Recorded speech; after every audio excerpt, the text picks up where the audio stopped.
Good starting point for the intro right there.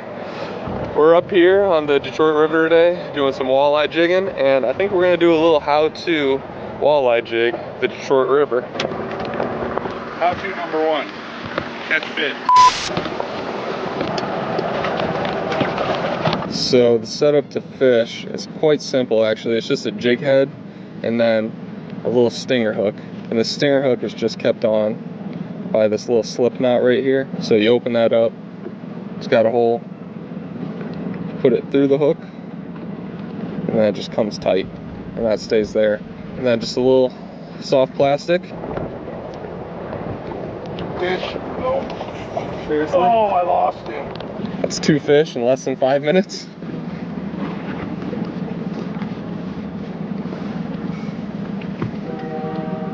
And then right here I got about a 6-foot leader tied to some braid.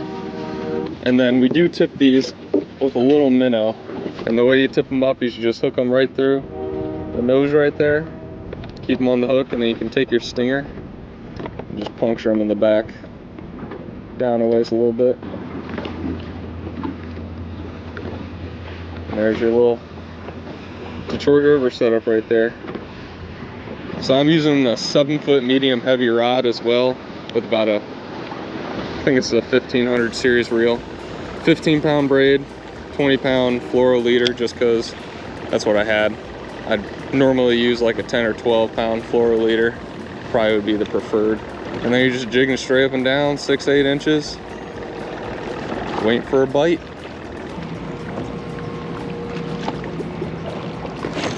Oh, I lost him.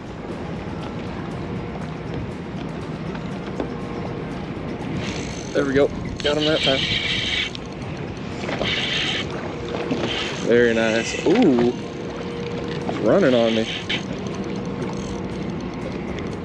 It's a nice one. There we go. That thing put up a good fight right there.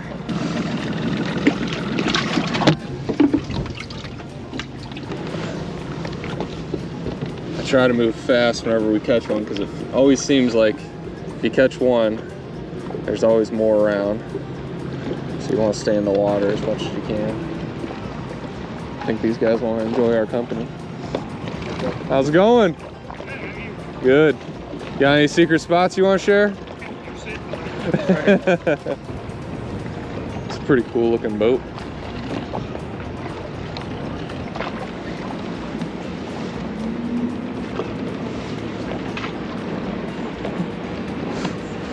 Nice try.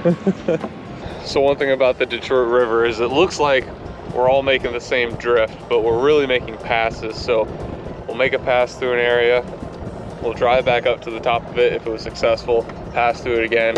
If we make a pass and we don't catch a fish, then normally we go somewhere different and then start making passes or drifts somewhere else until we find the fish.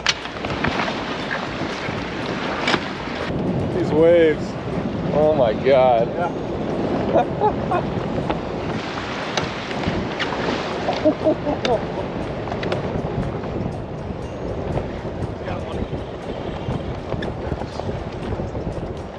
Nothing to see here.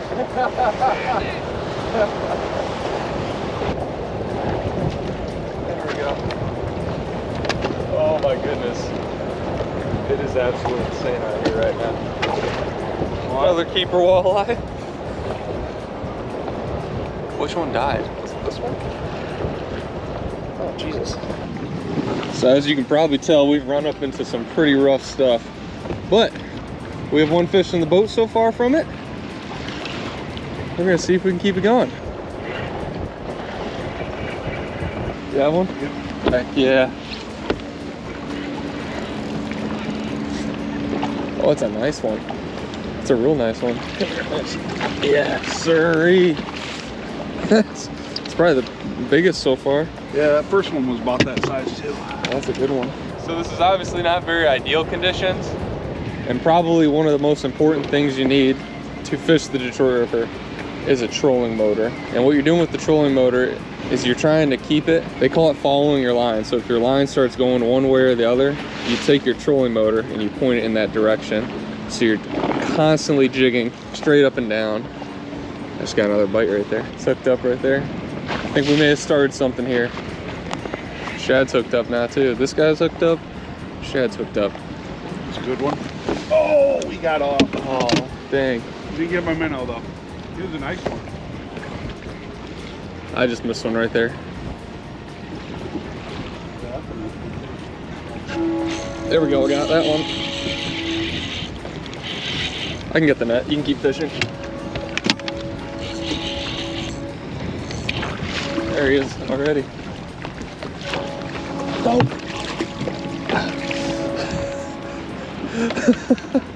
Oh my God, I can't believe I got that fish. Did you see that? Come out. I barely got him in the net, man. Holy crap. That was awesome. These are some of the better Detroit River walleye I've caught, that's for sure. Nice.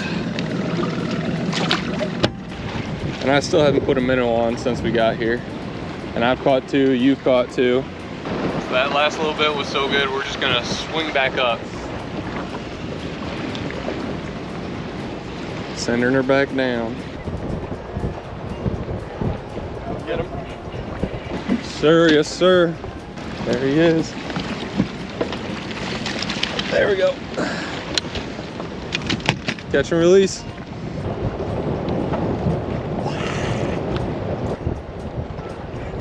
Nice. I'm gonna spot lock us. Nice. And then we'll get us going, you know. Now you can take the spot lock off and get us going.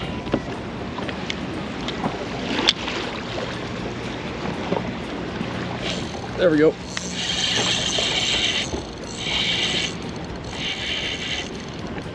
Oh, it came off. Dang it. Right there.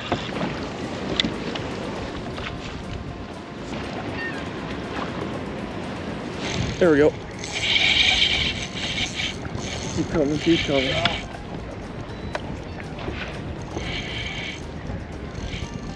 It's dogging me right now.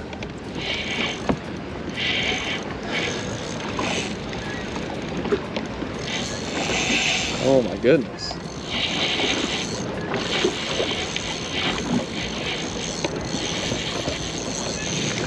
my goodness. It is dogging me right now. One kick your ass. Oh, that's a nice one. Oh, baby, that's a nice fish. Heck yeah. There we go. That's what I'm talking about right there. It's a nice fish.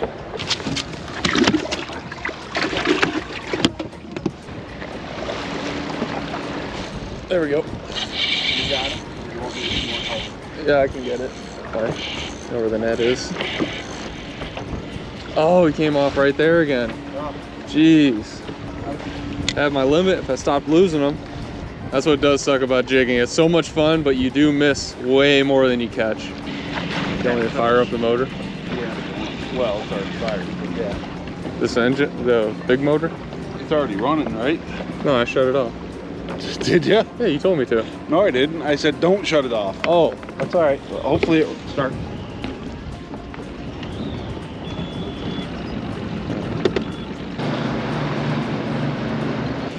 I'm telling you, I feel like we should at least catch 1 or 2 more. At least 1 once we cut back out. I mean, I think it's totally possible we should catch our limit in this last trip. I feel like we should.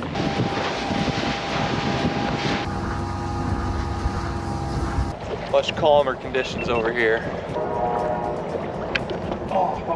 Really, already? Oh yeah. Just missed that bite bad. There we go.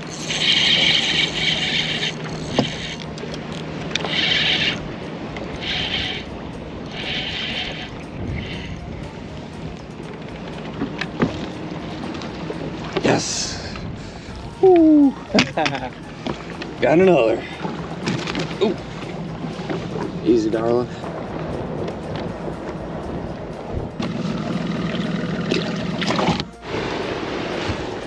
Ooh, just got another bite right there. There we go. I got one. It's digging hard. Come here, you. Come here, you. Yeah, he's going back. Right near the keister. Got him. I still didn't hear you. What are you saying? Your blue seems to be doing better than my pimp daddy over here. Oh, yeah. Here, I pretty much always rock this blue or like a black. I've never really messed with any other colors, but that one I snagged, so that doesn't really count.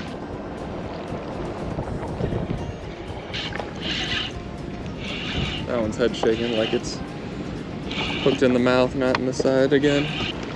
Get in the net, yes! There's my last one to end the day right there.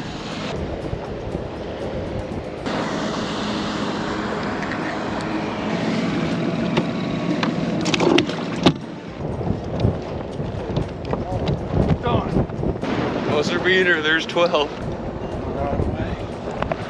Whew. Feels good, feels good.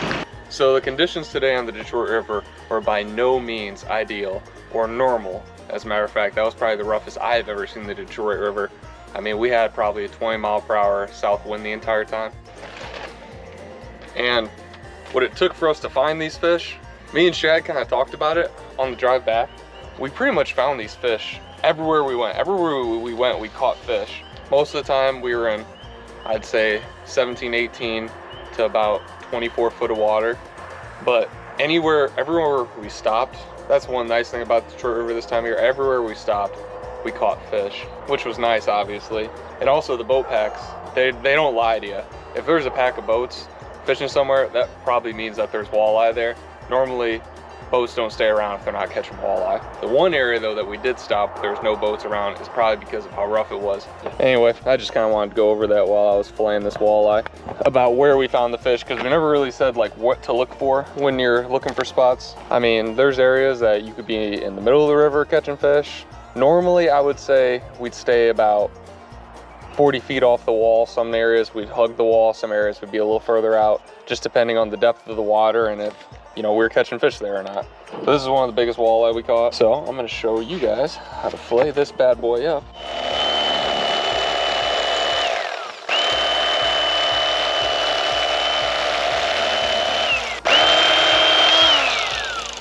I'd normally leave that piece attached, but because my cutting board isn't the longest, I'm having to detach it to then take the skin off.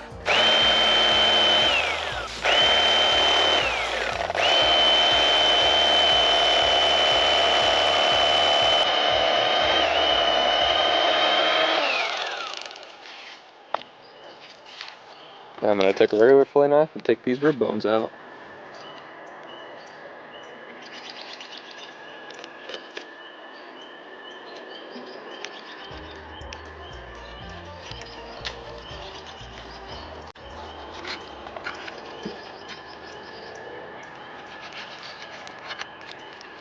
Now all you gotta do is zipper this up, take all the fin bones out, and that's a nice clean fillet.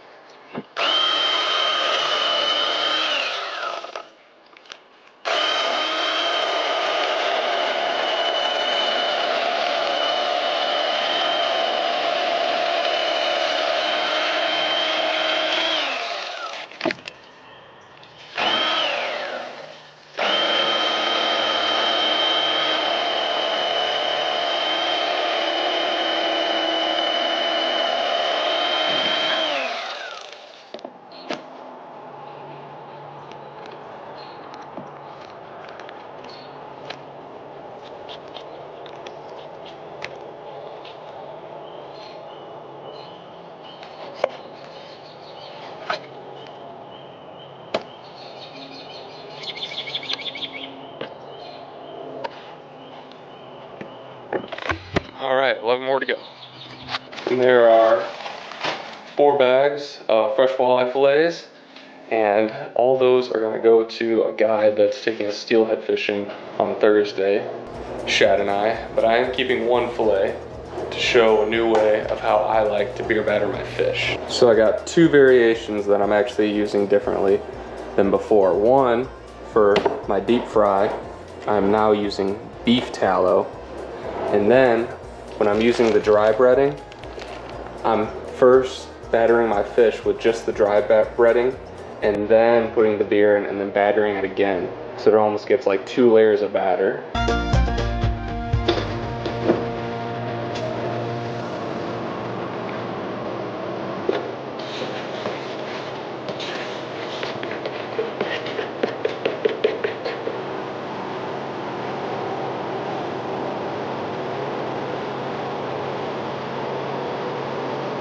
So I do realize I'm not actually deep frying this, I'm just shallow frying it, but it's because I just have one tiny piece of walleye. And I'm sure it'll turn out just fine.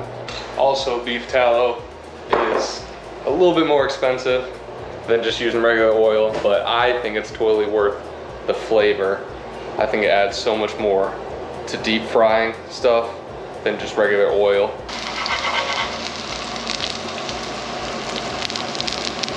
So I didn't have the oil hot enough when I first put it in, so it's kind of turning pancake-esque, but it's gonna be like pancake of beer batter with walleye. So I don't think I can go bad.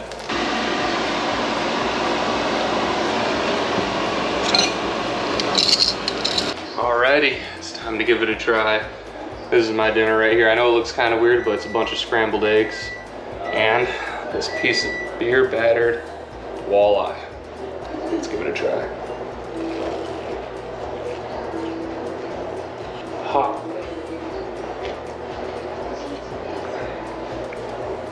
Slightly overbreaded, too much batter, pretty much. I probably made it too thick, but it is absolutely delicious. I can still taste the walleye very much, and it doesn't get much fresher than that. So I hope you enjoyed this video. Thanks for watching.